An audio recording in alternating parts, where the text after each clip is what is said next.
राधे राधे। कैसे हैं आप सब? मैं हूं आकांक्षा और आप सबका बहुत बहुत स्वागत करती हूं आपके अपने YouTube channel Krishna magical world में। आज मैं माघ महात्म्य का जो फल है उसका 6वां भाग लेके आप सबके सामने उपस्थित हुई हूं। मेरी पिछली वीडियोज में आपने देखा कैसे जो मृत हुई कन्याएं थी वे दोबारा जीवित हो उठी थी। इस 6वें भाग में वे मृत कन्याएं उन्होंने ऊपर यमलोक, पुरी और नरक और स्वर्ग क्या क्या देखा उससे संबंधित अपना सारा विस्तार पूर्वक कथा अपनी माताओं को सुनाएंगी। चलिए अब शुरू करते हैं। ओम गण गणपते नमः। यमलोक से लौटी हुई कन्याओं के द्वारा वहां की अनुभूत बातों का वर्णन। राजा दिलीप ने पूछा, मुने, यमलोक से लौटकर आई हुई उन साध्वी कन्याओं ने अपनी माताओं और बंधुओं से वहां का वृतांत कैसा बतलाया? पापियों की यातना और पुण्य आत्माओं की गति के संबंध में क्या क्या कहा? मैं पुण्य और पाप के शुभ और अशुभ फलों को विस्तार के साथ सुनना चाहता हूं।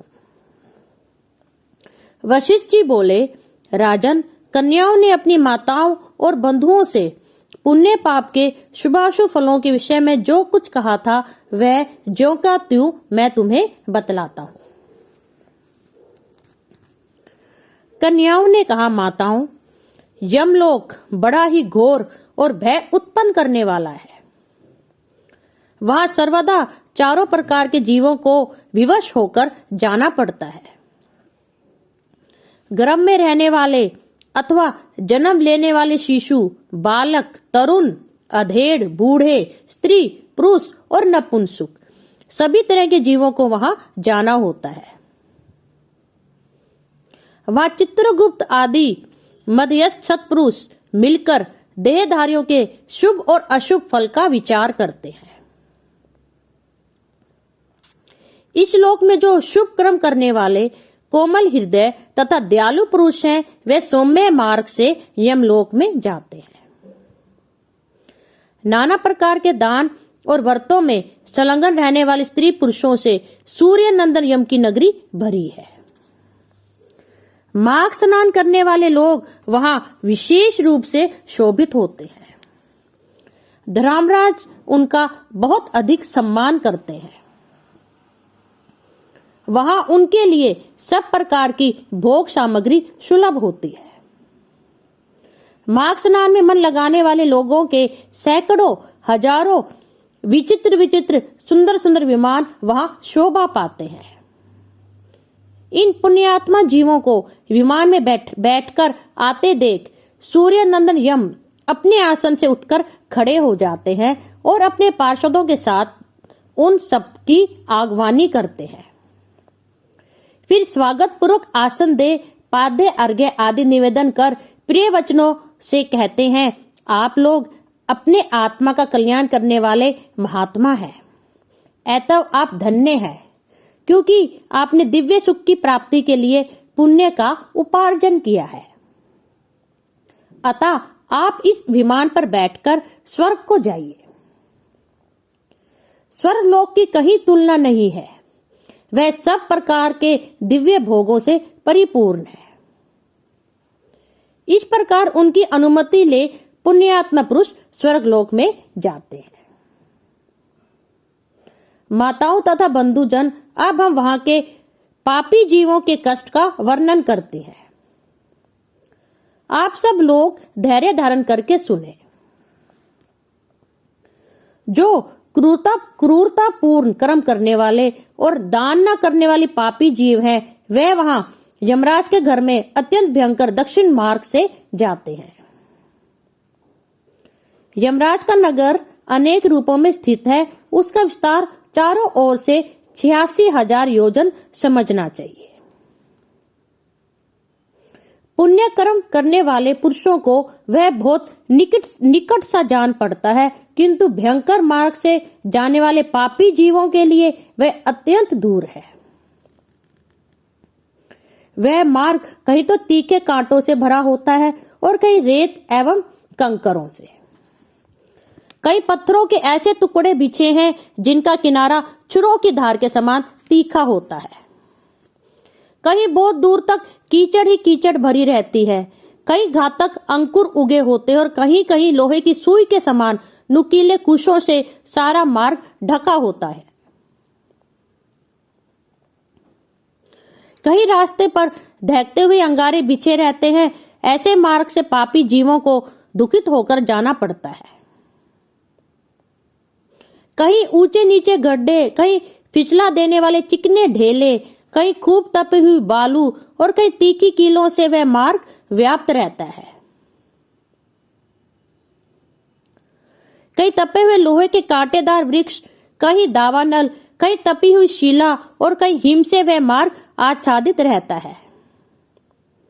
कहीं ऐसी बालू भरी रहती है जिसमें चलने वाला जीव कंठ तक धंस जाता है और बालू कान के पास तक आ जाती है।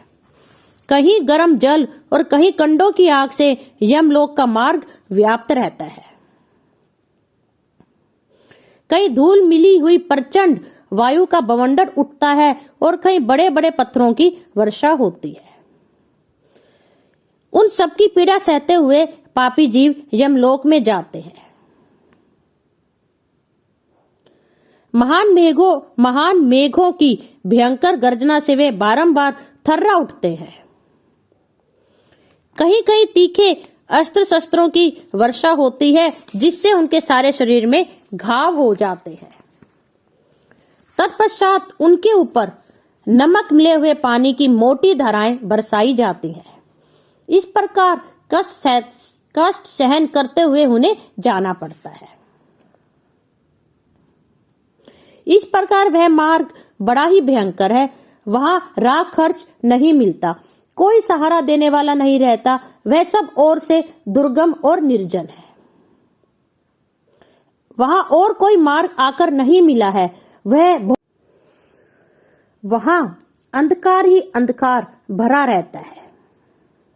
वह महान कष्टप्रद और सब प्रकार के दुखों का आश्रय है। ऐसे ही मार्ग से यम की आज्ञा का पालन करने वाले अत्यंत भयंकर यमदूतों द्वारा समस्त पाप परायण मूढ़ जीव बलपूर्वक लाए जाते हैं। वे मूढ़ जीव अपने कर्मों के लिए बारंबार शोक करते और रोते हैं। उनका आकार प्रेत जैसा होता है। उनके शरीर पर वस्त्र नहीं रहता। कंठ, ओठ और तालू सूखे होते हैं। वे शरीर से दुर्लभ और भयभीत होते हैं तथा क्षुधा की आग से जलते रहते हैं। यमदूत किन्हीं किन्हीं पापी मनुष्यों को चित सुलाकर उनके पैरों में सांकल बांध देते हैं और उन्हें घसीटते हुए खींचते हैं। कितनों की बाहें पीठ की ओर घुमाकर बांध दी जाती हैं और उनके हाथों में कील ठोक दी जाती है। साथ ही पैरों में बेड़ी भी पड़ी होती है। इस दशा में भूख का कष्ट सहते हुए उन्हें जाना पड़ता है। कुछ दूसरे जीवों के गले में रस्सी बांधकर उन्हें पशुओं की भांति घसीटा जाता है और वे अत्यंत दुख उठाते रहते हैं। कितने ही दुष्ट मनुष्यों की जीवा में रस्सी बांधकर उन्हें खींचा जाता है। यमदूत किन्हीं की नाक बांधकर खींचते हैं और किन्हीं के गाल तथा ओठ छेदकर उनमें रस्सी डाल देते हैं और उन्हें खींचकर ले जाते हैं। कुछ लोगों के कानों और ठोड़ियों में छेद करके उनमें रस्सी डालकर खींचा जाता है। किन्हीं के कंठ, ओठ और तालुओं में छेद कर दिया जाता है। किन्हीं को भालों से छेदा जाता है, कुछ बाणों से घायल किए जाते हैं और कुछ लोगों को मुद्रों तथा लोहे के डंडों से बारंबार पीटा जाता है। प्रज्वलित अग्नि के समान कांति वाले भांति भांति भयंकर आरों और भिंडी पालों से उन्हें विदीर्ण किया जाता है और वे पापी जीव पीप तथा रक्त बहाते हुए घाव से पीड़ित होते और कीड़ों से डसे जाते हैं। इस प्रकार उन्हें विवश करके यमलोक ले जाया जाता है। वे भूख प्यास से पीड़ित होकर अन्न और जल मांगते हैं, धूप से बचने को छाया के लिए प्रार्थना करते हैं और शीत से व्यथित होकर तापने के लिए अग्नि मांगते हैं। जिन्होंने उक्त वस्तुओं का दान नहीं किया होता वे उस पाथे रहित पथ पर इसी प्रकार कष्ट सहते हुए यात्रा करते हैं। इस प्रकार अत्यंत दुखमय मार्ग से चलकर जब वे प्रेतलोक में पहुंचते हैं तब दूत उन्हें यमराज के आगे उपस्थित करते हैं। उस समय वे पापी जीव यमराज को भयानक रूप में देखते हैं।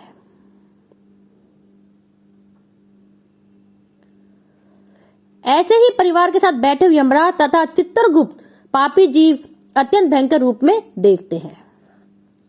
उस समय भगवान यमराज और चित्रगुप्त उन पापियों को वाक्यों से समझाते हुए बड़े जोर जोर से फटकारते हुए कहते हैं, ओ खोटे कर्म करने वाले पापियों, तुमने दूसरों के धन हड़प लिए हैं और सुंदर रूप के घमंड में आकर पराई स्त्रियों के साथ व्यभिचार किया है।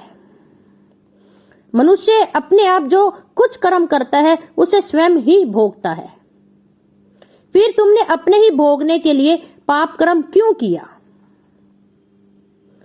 और अब अपने कर्मों की आग में जलकर इस समय तुम लोग संतप्त क्यों हो रहे हो? भोगो अपने उन कर्मों को, इसमें दूसरे किसी का दोष नहीं है। ये राजा लोग भी अपने भयंकर कर्मों से प्रेरित हो मेरे पास आए हैं। इन्हें अपनी खोटी बुद्धि और बल का बड़ा घमंड था। अरे ओ दुराचारी राजाओं, तुम लोग प्रजा का सर्वनाश करने वाले हो। अरे थोड़े समय तक रहने वाले राज्य के लिए तुमने पाप क्यों किया? कहाँ है वह राज्य और कहाँ गई वह रानी जिसके लिए तुमने पाप कर्म किया था? अब तो सबको छोड़कर तुम अकेले यहाँ खड़े हो। यहाँ वह बल नहीं दिखाई देता जिससे तुम्हें प्रजाओं का विध्वंस किया। इस समय यमदूतों की मार पड़ने पर कैसा लग रहा है? इस तरह नाना प्रकार के वचनों द्वारा यमराज के उल्हाना देने पर वे राजा अपने अपने कर्मों को सोचते हुए चुपचाप खड़े रह जाते हैं। इस प्रकार राजाओं से धर्म की बात कहकर धर्मराज उनके पाप की शुद्धि के लिए अपने दूतों से इस प्रकार कहते हैं, ओ चंड, ओ महाचंड, तुम इन राजाओं को पकड़कर ले जाओ और नरक की आग में डालकर इन्हें पापों से शुद्ध करो। तब वे दूत शीघ्र ही उठकर राजाओं के पैर पकड़ लेते हैं और उन्हें बड़े वेग से आकाश में घुमाकर ऊपर फेंकते हैं। तत्पश्चात उन्हें पूरा बल लगाकर तपाई हुई शिला पर बड़े वेग से पटकते हैं, मानो किसी महान वृक्ष पर वज्र से प्रहार किया हो। शिला पर गिरने से उनका शरीर चूर चूर हो जाता है, रक्त के स्तोत्र बहने लगते हैं और जीव अचेत हो जाता है। तदंतर वायु का स्पर्श होने पर वह धीरे धीरे फिर सांस लेने लगता है। उसके बाद पाप की शुद्धि के लिए उसे नरक के समुद्र में डाल दिया जाता है। इस पृथ्वी के नीचे नरक की 28 कोटियां हैं। ओम तत्सत, ओम तत्सत, ओम तत्सत। इस प्रकार देखा आपने कैसे अपने इस माघ माहात्म्य में यम की यातना का और मार्ग का कितना विस्तार पूर्वक वर्णन मिलता है। आशा करती हूं आपको यह अद्भुत लगा होगा। अब मेरे अगले भाग में हम जो 28 नरक हैं उसके बारे में जानेंगे। अगर आपने इस चैनल को सब्सक्राइब नहीं किया तो प्लीज कीजिए, कथा को ज्यादा से ज्यादा शेयर कीजिए। अब मैं जाने की आज्ञा चाहती हूँ। धन्यवाद। राधे राधे। ओम नमो भगवते वासुदेवाय।